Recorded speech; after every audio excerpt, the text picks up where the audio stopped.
కోనసీమ రైతులకు సిరులు కురిపించిన కుంభమేళ. ప్రయాగ్రాజ్లో కుంభమేళలో కోట్ల మంది ప్రజలు వెళ్లి పుణ్యస్నానాలు ఆచరిస్తున్నారు. అక్కడి నదీమాతకు కురిడి కొబ్బరిని ప్రసాదంగా సమర్పిస్తున్నారు.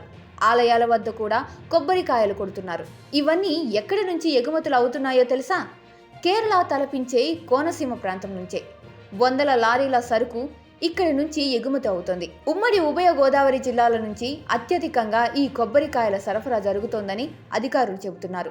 ఈ కుంభమేళ పుణ్యమా అని కోనసీమలో కురిడి కొబ్బరి ధర ఒక్కసారిగా పెరిగిందని రైతులు సంతోషం వ్యక్తం చేస్తున్నారు. అంబేద్కర్ కోనసీమ జిల్లా అంబాజీపేట కొబ్బరి మార్కెట్కు దేశవ్యాప్తంగా మంచి పేరుంది. ప్రతిరోజు దేశ నలుమూలలకు ఇక్కడి నుంచి వందల సంఖ్యలో లారీల ద్వారా కొబ్బరి ఎగుమతులు జరుగుతుంటాయి.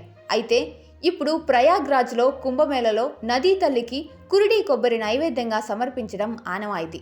దీంతో ఒక్కసారిగా కురిడి కొబ్బరికి డిమాండ్ పెరిగింది. చాలా కాలం ఆశించినంత స్థాయిలో ధర లేక ఇబ్బందులు పడ్డ కోనసీమ కొబ్బరి రైతులు కుంభమేళ కారణంగా లాభాలలోకి వెళ్తున్నారు.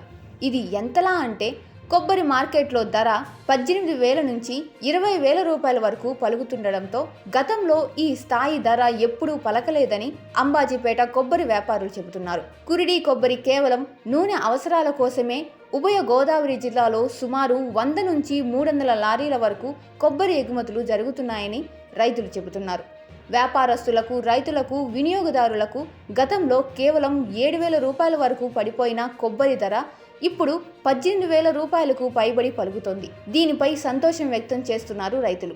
దీనికి కారణం తమిళనాడు, కేరళ రాష్ట్రంలో కొబ్బరి ఉత్పత్తి గణనీయంగా పడిపోవడంతో కోనసీమ కొబ్బరికి అమాంతం డిమాండ్ పెరిగింది. కుంభమేళతో ఇప్పుడు డిమాండ్ బాగా పెరగడంతో కొబ్బరి రైతుల వద్ద కురిడి కొబ్బరి కొరత ఉందని రైతులు చెబుతున్నారు. ఒకప్పుడు కొబ్బరి తోటల్లో పలు రకాల తెగుళ్లతో కొబ్బరి రైతులు తీవ్ర నష్టాలను చవిచూశారు. కొబ్బరి తోటల సంరక్షణ చర్యల కోసం లక్షల రూపాయలు ఖర్చు చేసి ఆశించిన స్థాయిలో ధర లేకపోవడంతో కూడా నష్టపోతున్నారు.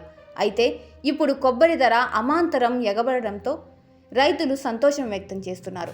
దీనికి ప్రధానంగా ప్రయాగ్లో కుంభమేళలో కోట్ల మంది భక్తులు కొబ్బరిని కొనుగోలు చేయడం ప్రధాన కారణం అంటున్నారు.